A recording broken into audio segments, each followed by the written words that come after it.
തീരദേശത്തെ പ്രശ്നങ്ങൾ പരിഹരിക്കണമെന്നാവശ്യപ്പെട്ട് തിരുവനന്തപുരം ലത്തീൻ അതിരൂപതയുടെ നേതൃത്വത്തിൽ മത്സ്യത്തൊഴിലാളികൾ ഇന്ന് കരിദിനം ആചരിക്കുകയാണ്.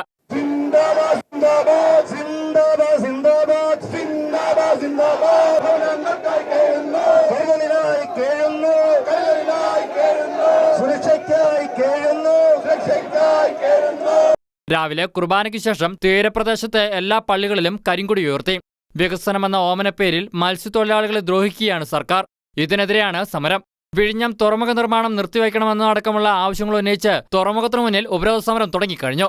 വിഴിഞ്ഞം തുറമുഖ നിർമ്മാണം നിർത്തിവച്ച് കൃത്യമായ പഠനം നടത്തുക, പുനരധിവാസ പദ്ധതികൾ വേഗത്തിൽ നടപ്പാക്കുക, അപകടത്തിൽപ്പെടുന്ന മത്സ്യത്തൊഴിലാളികൾക്ക് ധനസഹായം ഉറപ്പാക്കുക, തീരശോഷണം തടയാൻ നടപടിയെടുക്കുക തുടങ്ങി 7 ആവശ്യങ്ങൾ ഉന്നയിച്ചാണ് സമരം. വിഴിഞ്ഞം വിഷയത്തിൽ രാഷ്ട്രീയത്തിനതീതമായി പോരാടുമെന്ന് തിരുവനന്തപുരം അതിരൂപത സഹായമെത്രാൻ ഡോക്ടർ ആർ ക്രിസ്തുദാസ് വ്യക്തമാക്കി. ഒരു തരത്തിലുമുള്ള വികസനത്തിനും ലത്തീൻ അതിരൂപത എതിരല്ലെന്നും, എന്നാൽ തീരദേശ ജനത നിലനിൽപ്പിന്റെ പോരാട്ടമാണ് നയിക്കുന്നതെന്നും നിർമ്മാണം പൂർണ്ണമായി നിർത്തിവെക്കണമെന്നും സഹായമെത്രാൻ ഡോക്ടർ ആർ ക്രിസ്തുദാസ് പറഞ്ഞു. തീരദേശത്തെ പ്രശ്നങ്ങൾ പരിഹരിക്കണമെന്നാവശ്യപ്പെട്ട് തിരുവനന്തപുരം ലത്തീൻ അതിരൂപതയുടെ നേതൃത്വത്തിൽ നടന്ന പ്രതിഷേധ യോഗത്തിൽ പങ്കെടുത്തു സംസാരിക്കുകയാണ് അതിരൂപത സഹായമെത്രാൻ ഡോക്ടർ ആർ ക്രിസ്തുദാസ് മത്സ്യത്തൊഴിലാളികൾ നേരിടുന്ന പ്രശ്നങ്ങൾ ഉന്നയിച്ചത്. സർക്കാർ നടത്തുന്നത് സ്പോൺസേഡ് പഠനമാണെന്ന് ബിഷപ്പ് ചൂണ്ടിക്കാണിച്ചു. തുറമുഖം വന്നാൽ തീരദേശം ഇല്ലാതാകുമെന്നും ഇക്കാര്യത്തിൽ രാഷ്ട്രീയത്തിനതീതമായി ജനത പോരാടുമെന്നും ബിഷപ്പ് വ്യക്തമാക്കി.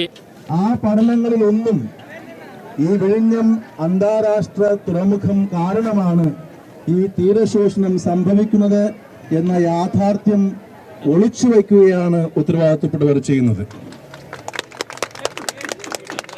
യഥാർത്ഥത്തിൽ ഈ വിഴിഞ്ഞം അന്താരാഷ്ട്ര തുറമുഖത്തിന്റെ നിർമ്മാണം വെറും 1/3 മാത്രം ആയിക്കഴിഞ്ഞപ്പോൾ നമ്മുടെ തീരങ്ങൾ പലതും ഇല്ലാതായി. ചില സ്ഥലങ്ങളിൽ ഏതാണ്ട് 5 വരി വീടുകൾ പോലും ഇല്ലാതായിരിക്കുന്നു. തീരദേശ ജനത വലിയ തോതിൽ പാരിസ്ഥിതിക ആഘാതം നേരിട്ടുകൊണ്ടിരിക്കുകയാണെന്നും ജീവൻ മരണ പോരാട്ടമാണ് മത്സ്യത്തൊഴിലാളികൾ നടത്തുന്നതെന്നും ബിഷപ്പ് പറഞ്ഞു. സർക്കാരിന്റെ ഒളിച്ചുകളിയാണ് കടുത്ത പ്രക്ഷോഭത്തിലേക്ക് നയിച്ചതെന്ന് എം വിൻസെന്റ് MLA ആരോപിച്ചു. സ്വാഭാവികമായും അതിനെക്കുറിച്ചൊരു പഠനം നടത്തി ആ ബാധിച്ചിട്ടുള്ളവരുടെ പ്രശ്നങ്ങൾ പരിഹരിക്കാൻ ഞങ്ങൾ ഇന്ന പദ്ധതികൾ രൂപീകരിക്കും, ഇന്ന നടപടികൾ സ്വീകരിക്കും എന്ന് സർക്കാർ പറയണം. അതോ സർക്കാർ ഇത്തരം ആളുകളുടെ ജീവിതം എടുത്തുകൊണ്ട് പോകട്ടെ, കടലെടുത്ത് പോകട്ടെ എന്ന നിലപാടാണോ? അടിയന്തര പരിഹാരമാണ് വിഷയത്തിൽ വേണ്ടതെന്നും അദ്ദേഹം പറഞ്ഞു. മത്സ്യത്തൊഴിലാളികളെ ഏതു നിലയിലും അവഗണിക്കുകയാണ് സർക്കാരെന്നും പ്രശ്നപരിഹാരത്തിനായി ചർച്ചയാണ് ആവശ്യമെന്നും അദ്ദേഹം പറഞ്ഞു. പ്രതിഷേധ സമരത്തിൽ നിരവധി പേരാണ് പങ്കെടുത്തത്. തീരദേശത്ത് നിന്ന് ഇത്രയും വലിയൊരു പ്രശ്നമുണ്ടായിട്ടും ഇവിടുത്തെ അധികാരികൾ ഇത്ര നാളായിട്ടും കണ്ണു തുറക്കാത്തത് ഞങ്ങളെ ഏവരെയും സങ്കടത്തിൽ ആഴ്ത്തുകയാണ്.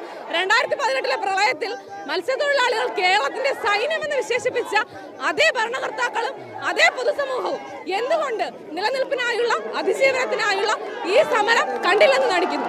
ഇത്രയും നാളായിട്ട് നിങ്ങൾക്ക് ഇത്രയും ജനങ്ങൾ ഇവിടെ ഇറങ്ങി, ഇത്രയും യുവാക്കൾ ഇവിടെ ഇറങ്ങി പ്രവർത്തിക്കുന്നത് നിങ്ങൾക്ക് ഇതൊരു സമരമാണെന്നോ ഇതൊരു അവകാശ പോരാട്ടമാണെന്നോ തോന്നാത്തത് എന്തുകൊണ്ടെന്നാണ് ഞങ്ങൾക്ക് മനസ്സിലാവുന്നില്ല. 7 വർഷമായി ഭവനരഹിതരായി കഴിയുന്നവർക്കും പുനരധിവാസം ഉറപ്പാക്കാൻ കഴിഞ്ഞിട്ടില്ല എന്നത് യാഥാർത്ഥ്യമാണെന്ന് മന്ത്രി ആന്റണി രാജു പറഞ്ഞു. മുട്ടത്തറ വില്ലേജിൽ 17.5 ഏക്കർ ഭൂമി കണ്ടെത്തിയിട്ടുണ്ട്. ഇതിന്റെ നടപടിക്രമങ്ങൾ പൂർത്തീകരിക്കേണ്ടതുണ്ട്. വിഴിഞ്ഞം തുറമുഖ നിർമ്മാണം നിർത്തിവെക്കണം എന്നതടക്കമുള്ള സമരക്കാരുടെ ആവശ്യങ്ങളിൽ സംസ്ഥാന സർക്കാരിന് തീരുമാനമെടുക്കാൻ കഴിയില്ലെന്നും കൂട്ടായി ആലോചിക്കണമെന്നും മന്ത്രി വ്യക്തമാക്കി.